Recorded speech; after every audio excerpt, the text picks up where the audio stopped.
Olha, sabe aquela sensação, uma nostalgia, quase uma saudade de uma vida que a gente nunca teve, de um lugar que a gente nunca pisou? Pois é, hoje a gente vai dar um nome para isso e, mais importante, tentar entender por que esse sentimento mexe tanto com a gente. Pensa aí comigo. Pode ser, sei lá, uma cidadezinha toda coberta de neve em Connecticut, ou quem sabe uma vila meio poeirenta no Novo México, lá nos anos 50. Ou então um vilarejo super tranquilo, cercado por montanhas no Japão. Não importa qual, mas tem um conforto. É quase terapêutico, né, assistir uma história que se passa num lugar assim.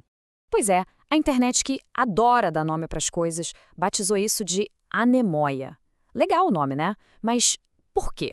Por que a gente sente essa conexão tão, mas tão forte com cidadezinhas que nem existem de verdade? O que elas têm que atrai tanto a gente? É exatamente isso que a gente vai desvendar agora, pilar por pilar. Então, vamos começar pelo começo, pela base de tudo. A nossa análise vai começar pela estrutura. Tanto a física, sabe, as casinhas, as ruas, quanto a social desses lugares. E o primeiro grande pilar disso tudo é o que a gente pode chamar de arquitetura do conforto. Vamos ser sinceros, né? Hoje em dia a vida é uma correria, tudo digital, acelerado. Muita gente vive em cidade grande, onde ser anônimo é o padrão. Você passa por 1000 pessoas e não conhece ninguém. O que essas histórias oferecem é o exato oposto disso. É um lugar onde todo mundo se conhece, onde cada rosto tem um nome, tem uma história. E é aí que entra um conceito muito legal chamado escala humana. Pensa, por exemplo, em Stars Hollow, de Gilmore Girls. Aquele lugar foi feito para as pessoas, não para os carros. Dá para ir a pé do trabalho para casa e no meio do caminho você vai trombar com seus amigos, vai parar para conversar. É uma estrutura que quase te obriga a interagir, sabe? E isso cria uma comunidade de verdade. E aí, dentro dessa escala humana, tem outra peça-chave, que os sociólogos chamam de terceiro lugar. Pensa assim: o primeiro lugar é a sua casa, o segundo é o trabalho. E o terceiro?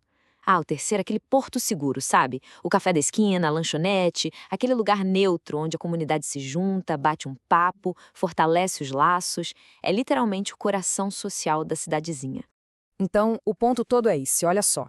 Quando a gente junta a escala humana com esses terceiros lugares e ainda soma o fato de que essas cidades são meio isoladas, pronto, cria-se uma espécie de bolha, uma redoma psicológica. Lá fora, o mundo pode estar um caos super veloz, mas ali dentro, ali o tempo desacelera.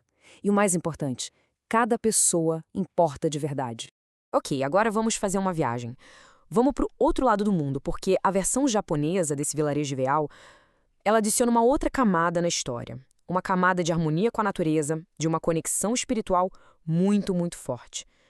Lá no Japão, existe uma palavra para isso: furusato.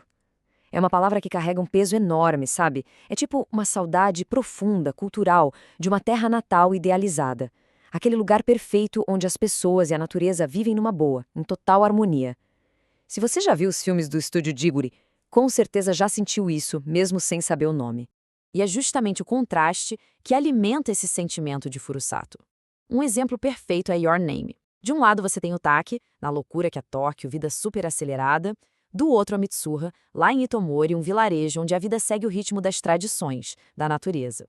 É a imagem perfeita do nosso desejo pelo simples, num mundo que está cada vez mais complicado.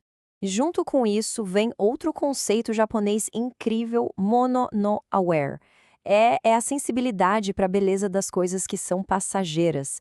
Sabe aquela tristeza docinha que dá ao ver algo lindo justamente porque você sabe que aquilo vai acabar? O conforto que a gente sente vendo essas tradições rurais vem daí. É a gente apreciando um jeito de viver que, vamos combinar, parece que está sumindo no mundo real. Beleza. Então a gente já montou esse cenário de segurança, de harmonia, tá tudo lindo, tudo confortável. Mas e se essa bolha estourar? O que acontece quando algo quebra essa paz toda? Ah, é aí que a cidade pequena vira o palco perfeito para o mistério.